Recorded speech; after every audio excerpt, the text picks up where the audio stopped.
Hi, welcome back to the Esquires. We have another guest who comes to us from Pahrump. He is known as the owner of the Bunny Ranch. He's now running for state assembly. He just defeated a 3-time incumbent Republican. Let's welcome Dennis Hof. Mr. Hof, I got to say, this is going to be an interesting interview, and I'm very happy to have you on here. I'm glad to be here and with all you people. And what I want to know is which one of you guys is responsible for that big billboard out there that says, just because you did it doesn't mean you're guilty. Criminal defense attorney. I have no idea what you're talking about.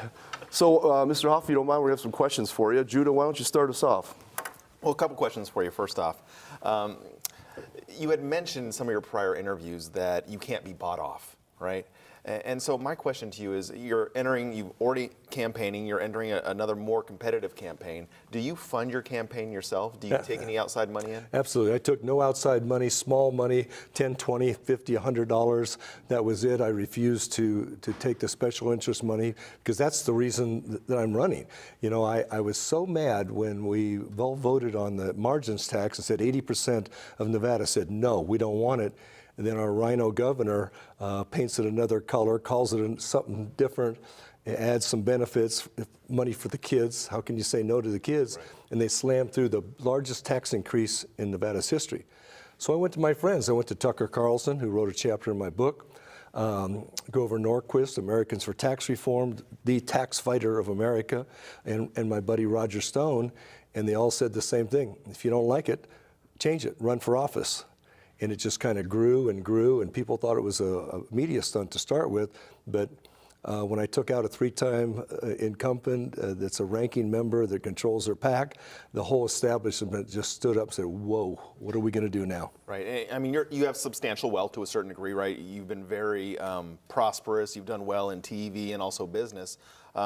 How much of that campaign funding or finance do you think has an impact on how well you're going to do as a candidate? Do you think the money is the most important thing? Is the message the most important thing? The message is the most important thing. My guy that I ran against, I think, spent 2 times what I did. He took $500,000 or $600,000 in special interest money in the last 18 months, and he used it to. I had no idea that I was going to get a character assassination along with running for office. When I went to Michael McDonald, the head of the Republican Party, he said, you know what, I'm not going to be an independent anymore.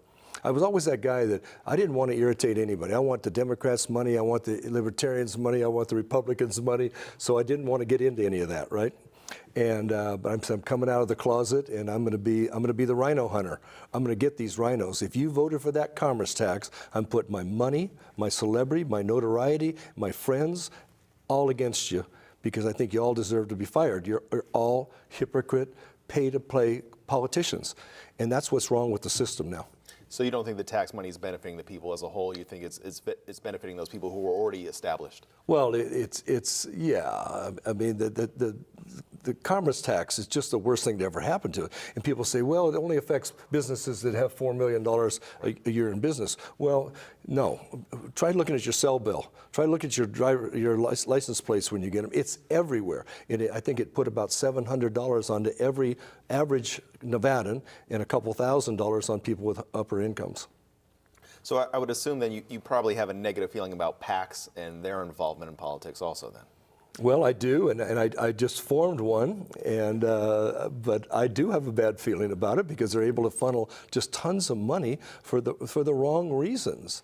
You know, I think politicians should not take giant amounts of money, get involved, do your job, and go home.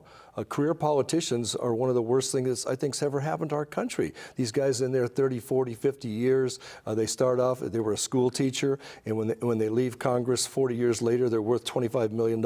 Come on. You know, we don't need that. And I think the world is starting to see it, whether you like Trump or not.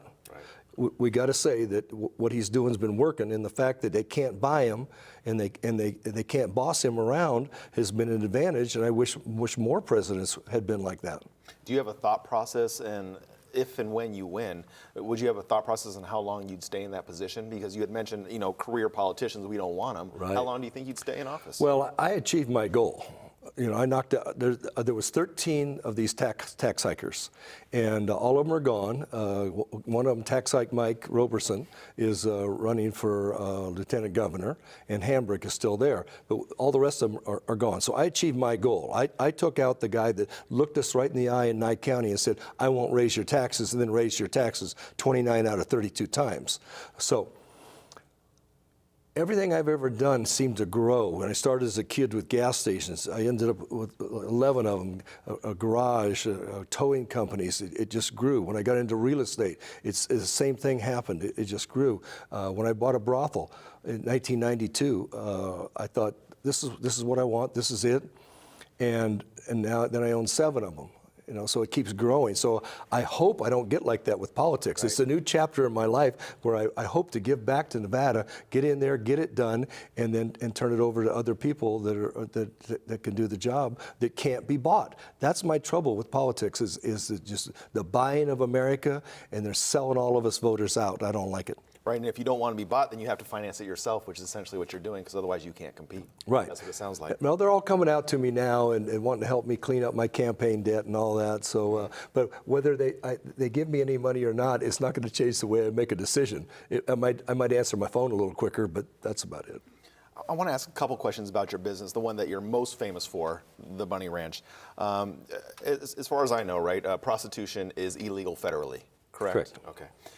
What do you think about the fact that that prostitution is federally illegal, but my guess is you also have to pay income tax? Correct. Okay.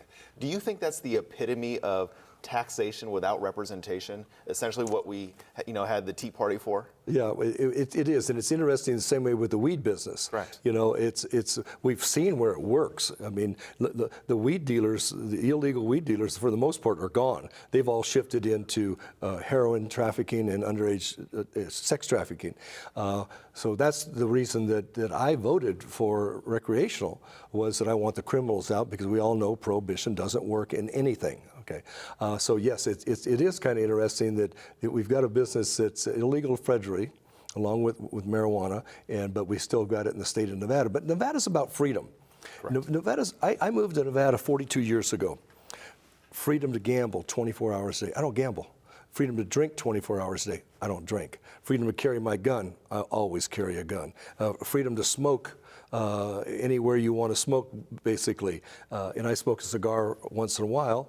And the freedom to go to brothels. And so that's what Nevada's about, is freedom. And we don't want people changing that.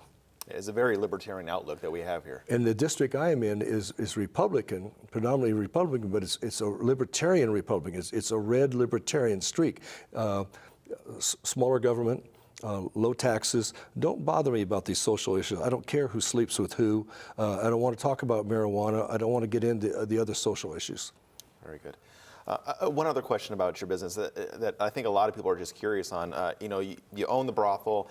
Are there any kind of sexual acts that are restricted there? Is there things that a paying client can come in and pay some money on that is not allowed there? Well, no. That's between the buyer and the seller. As far as the house, and it always works out. Now, do I want somebody real extreme getting hurt or things? No. There are guys out there that like that like to be in a dungeon and things happen to, but let's not get too extreme. To each their own, I guess. Let's go easy. Fair enough, fair enough. And one of my last questions, you had mentioned in one of your prior interviews that, and let me make sure I get this right, that you consider the rules of Nevada, real Nevada, and perhaps maybe the more metropolitan areas, Las Vegas, maybe not so much so, and that's kind of what I got from it. Can you explain that a little bit more? Well, I've spent most of my life, my 42 years in rural Nevada, but I call it real Nevada. If you've been in Nevada a long time, you're not looking at Las Vegas as being the real Nevada, although it is the real Nevada because of the population boom and the control they have and all that. It is the real Nevada, but that's not the way the people that live in the rurals, we're not too concerned about sidewalks and all those things. So, we want some land and some horses and our dogs and our guns. And so you're not seeing that in downtown Las Vegas anymore. No, you are not. I think it's very intriguing because if you take people outside of the state of Nevada, when they think of Nevada, they think of Las Vegas. but perhaps Right. those who live here see the rules and they understand that interest also. One of my biggest problems with the TV show is that everybody thinks when you think of Nevada, you think of Las Vegas. There's nothing else, right? But they think it's in Las Vegas. Or just the Strip, rather. Nothing even outside the Strip. We get calls all day long. Hey, I'm here on the Strip. Want to come out? Well, you got a 7-hour drive, or go down to the airport and catch an hour flight. Judah, some excellent questions. Mr. Hof, I have one follow-up question. Sure. I heard you reference rhino a few times when you were answering Judah's questions. What is a rhino? Can you explain to our audience what's going on with that? And I was told by the political experts not to say that because most people don't understand it, so it's a great question. It's a Republican in name only.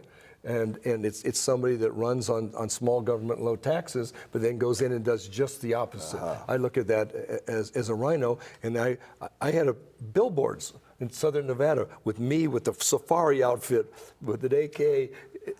I'm the rhino hunter, you know, and it was all a joke. But we can't keep electing people that lie to us. I'm sure we got some Democrats here, because a lot of lawyers are. So if Hillary Clinton looks at me and says, I'm going to raise your taxes, okay, and you're going to be paying for a lot of social programs you may or may not like, and she wins, I did everything I could to stop her. But when a Republican does that to you and runs just the opposite and then votes like a Democrat, it's unacceptable. And I hated it, and, you know, I shouldn't have done it. You know, it's a lot of work. It's taken a lot of effort from my business, and my opposition has actually tried to close down the brothels in Nye County and Lyon County just because I had the nerve to stand up to the establishment. You know, I was talking to Roger Stone yesterday, and Roger's like, Dennis, man, the establishment in Washington is all talking about this because they're looking at Trump and they're looking at you at a lower level. And Roger Stone, when he went to Pahrump, and he stood up and said, this is the Trump of Pahrump. He's rich, he's famous, he wrote a book that's going to be a movie, he had a reality TV show, he's produced television shows, he spoke at Oxford University. This is the Trump of Pahrump, and you need to vote for him because I want him to be governor. Well, and speaking of that analogy too, right, recently there's been some allegations of sexual assault, rape, and things like this, which is similar to our president who's had such allegations. Why do you think they're arising now? How are you going to combat them? Because you're running for office. And when you're, as you guys well know, when you're a celebrity, it opens the door for defamation. When you're running for office, it opens the door even farther. So they come at me with all kinds of things. We think we can prove that some of these people have been paid off, but they're just coming out of the woodwork, and you just laugh about it. The last one, I don't even have any idea who the person is. I have no idea. She said she worked for us. We have no record of it at all. So it's something you deal with. What Tucker said, Dennis, don't fall for the bait. They're trying to take you off your game. Your message is rhinos, the commerce tax, water, because we got some serious water issues in my district, and guns. And the fact that people are getting weak on the Second Amendment. Stay on it. Don't fall for the bait. But now that the smoke's cleared a little bit, we bring in the best defamation guys, and come on, let's see you say that under oath. And where's your witnesses? I've never had a code violation. I've never had maybe a ticket in 40 years, maybe 1 or 2 tickets, okay? Never been in trouble in my life. I have 7 of the hardest license, or had 7, I got 5 now, of the hardest license there are to get in America. 10-year FBI check, audited tax return, compiled financial statements, clean as can be, and all of a sudden, I did everything but sink the Titanic, and I was an accessory in that. Well, thanks for clearing that up. Larissa? I know you're chomping at the bit to go. Come on, here. Larissa. Well, I've got some different kind of questions than Okay. Judah. So I want to know, how long have you and Heidi Fleiss been together? Well, Heidi Fleiss and I are not together. We dated 100 years ago, and she was been my dear friend, and I've been getting her out of jams forever. Now the latest thing is that when Roger Stone came to Pahrump, he bought Kristen Davis. Now Kristen Davis was the Manhattan Madam. So Elliot Spitzer was her customer. So Elliot got to lose his job. She went to prison.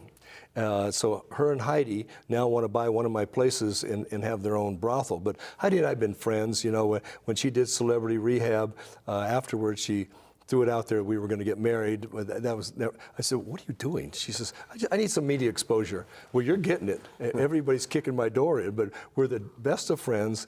And people say to me, well, why do you hang around with Heidi Fleiss? Because she's one of the brightest women I've ever seen, and she's honorable, and I just love her to death. And anybody that doesn't like her needs to meet her, and then they'll understand why.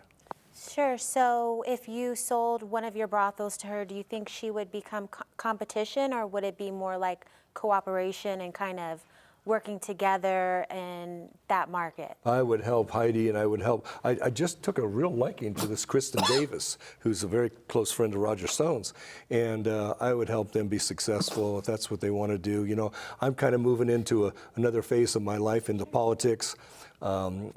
We're in a very red district, and so it's going to be very hard for a Democrat, even with the Republican establishment backing them to win in that district. But yes, I would definitely help them. I said publicly that I'd like to sell my places in Southern Nevada. I sold the Alien Travel Center, truck stop, gas station, restaurant, and a brothel. I sold that. I took another place, and I'm turning it into a brothel museum and a restaurant, and that's the place that Heidi and Kristen would like to buy. And of course, they're working with people to try to sell a TV show, and I think they'll be successful at it, and I hope they do. Sure. So you made some comparisons between yourself and Donald Trump, and it isn't any secret that Donald Trump has been involved in a lot of litigation. Have you been involved personally in a lot of lawsuits, and do you believe in our American legal system? I love our American legal system, and I'm a very non-litigious guy. I hate lawsuits. I hate the negative. I don't like to deal with anything negative. You know, the state in a controlled burned down a multi-million-dollar house of mine in northern Nevada, at 23 homes and 2,300 acres of land. And it just, that litigation, it's just like, I don't want to deal with it. Here you go. When I need to sign something, tell me about it. Sure. Don't bring me up to speed, because I don't care. Wherever it goes, it goes. I hate litigation. Now, that being said, the gentleman that I ran against has friends. And a couple of his friends are county commissioners. And I've got nothing but a hassle. It's been unbelievable what I've been through. They tried to close my places down. They tried to raise my taxes from 20. If you've had 3 restaurants in Pahrump, Nevada, you pay $150 a year in taxes. $29,000 for my 3 little brothels, and they're little brothels, they're country brothels. So they tried to say, well, we'll just raise it to $108,000. They want to tax me out of business, which they didn't. They weren't able to get it through. They tried to put me out of business. They actually closed one of my places down because it was a safety hazard. And then the state fire marshal comes in and says, no, this is not going to work at all. So they end up having to reopen it, all designed to get me in the news. Okay, if I'm in the news with the brothels, then it works against me. Okay, so one county commissioner, this genius, Butch, at the end of a meeting, while the meeting's going on, so, you know, I just had a premonition. I'm pretty good at these things. If I get hit in the head with a rock, or I get run over, or get in a car accident, or I get killed, you need to look at Dennis Hof. And also Joe Burdinsky, the head of the Republican Party, and Don Cox, the husband of a sitting county commissioner. It blew everybody away. So, okay, Mark Randazzo, now you bought yourself an action, or Tom Gibson, my lawyers out there. Another county commissioner, I've got a sign, and it's a yellow sign, like a road sign, like you'd see to give you information. And I stole the idea from Hefner 20 years ago. In his driveway, he had a sign that says, "Lovers at Play," with a stick figure of a guy laying down and a girl on top of him. Okay? Cute as can be. I said, Hef, can I knock this off and put it at the Bunny Ranch? Yeah. So when I came down south, I did the same thing. This county commissioner, a guy named Dan Schinhofen, he tells the sheriff, now when you're a county commissioner, you need to be a policymaker, not an administrator. So he tells the sheriff, tell him, take that sign down, or we're going to have a show cause hearing to take his license away. Another way to get me in the news. I said, great. I said, the sheriff, I said, is that what you want me to do? Is it documented? Yep, you documented that he did this. Great. Mark Randazzo, First Amendment lawyer, and guess what? When we start coming down on him, it's a mess. So now I'm in another lawsuit before the election. So I had this county commissioner that I hate. I hate this guy because he's caused me trouble. I got a big trailer, 20-foot trailer. It says dump Dirty Dan Schinhofen on one side, anybody but Dan Schinhofen, bankruptcies, tax liens. He's got a lot of history in his life. So he talked to the county commissioner. He talked to the sheriff. The sheriff says, I'm not removing that sign. DA says, no, I'm not removing the sign. I've talked to his First Amendment lawyers, Mark Rendazzo. We're leaving it alone. We think they're right. They forced him at 4:45 on a Friday night to haul that away and put it in storage. Rendazzo got us in front of a federal judge at 7 o'clock on a Saturday night. When does that happen? Never. Never. And I've had 50 lawyer customers say, how the heck did you pull this off? They said, no, you put that sign back up there and it costs the guy the election. So do I like litigation? No. Am I involved in some? Yes. Do I want to unwind it and just go about my life? Yes. Well, I tell you what, we've had some fascinating questions so far. Let's take a break and we'll be right back with Mr. Hof.